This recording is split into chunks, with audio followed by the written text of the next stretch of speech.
సెలవు తీసుకుంటున్నా. చిత్తూరు జిల్లా మంగళంపేట రెవెన్యూ గ్రామ పరిధిలో 75 ఎకరాల అటవీ భూములను ఆక్రమించుకున్నట్లు వస్తున్న ఆరోపణలపై మాజీ మంత్రి వైసీపీ నేత పెద్దిరెడ్డి రామచంద్రారెడ్డి మీడియా సమావేశం ఏర్పాటు చేశారు. ఈ సందర్భంగా ఆయన మాట్లాడుతూ తమపై వచ్చిన ఆరోపణలను నిరాధారణమని స్పష్టం చేశారు. ఎల్లో మీడియా తప్పుడు కథనాలు రాస్తోందని మండిపడ్డారు. ఆ భూమిని తాము 2001లోనే కొనుగోలు చేశామని వెల్లడించారు. చంద్రబాబు కుట్రలు కుతంత్రాలు ప్రజలకు బాగా తెలుసని, చంద్రబాబు ఎల్లో మీడియా సాయంతో తమ ప్రతిష్టను దెబ్బతీస్తోందని పెద్దిరెడ్డి ఆగ్రహం వ్యక్తం చేశారు. కాగా కిరణ్ కుమార్ రెడ్డి హయాంలో రెవెన్యూ అధికారులు ఆ భూమిని సర్వే చేశారని వెల్లడించారు. దీనికి సంబంధించి గతంలో ఫారెస్ట్ గెజిట్ కూడా విడుదలైందని, ఇది పబ్లిక్ డొమైన్లోనే ఉంటుందని ఎవరైనా చూసుకోవచ్చని అన్నారు. మా మీద ఒక వ్యక్తిత్వ హననాన్ని చేపట్టాడు. ఈ పచ్చ పత్రికల ద్వారా, పచ్చ మీడియా ద్వారా. మరి ఇది ఏదైతే ఈ ల్యాండ్ ఉందో ఇది 19/11/1981లో డైరెక్టర్ ఆఫ్ సెటిల్మెంట్స్ మాకు ఎవరైతే అమ్మారో వాళ్లకు ఆర్డర్ ఇవ్వడం జరిగింది. ఆర్డర్ ఇచ్చేది కాకుండా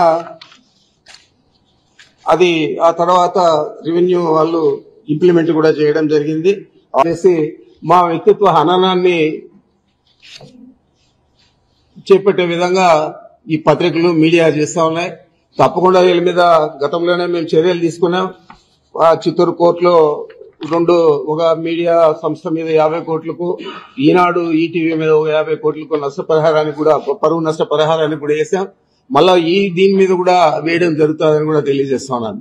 మరి ఆయన తానా అంటే ఉప ముఖ్యమంత్రి గారు పవన్ కళ్యాణ్ గారు తందానా అంటాడు. అప్పుడే ఏదో జరిగిపోయింది, ఈడ మొత్తం దోచేశారు, దీని మీద ఎంక్వైరీ చేస్తా ఉన్నాం, తగిన చర్యలు తీసుకుంటామని చెప్పాడు.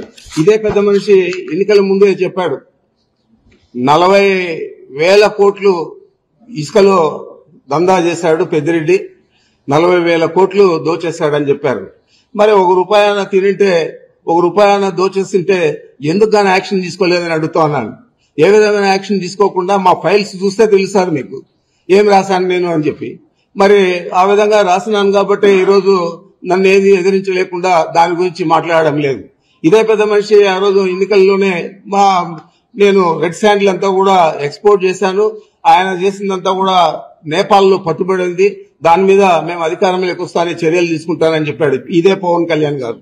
మరి నువ్వు ఫారెస్ట్ మంత్రి అయ్యావు, ఉప ముఖ్యమంత్రి అయ్యావు, మరి నేపాల్కి పోయి ఎందుకు గాను అక్కడ ఉన్న రెడ్ శాండిల్ తెచ్చి నేను చేస్తుంటే నా మీద ఎందుకు యాక్షన్ తీసుకోలేదని అడుగుతున్నాను.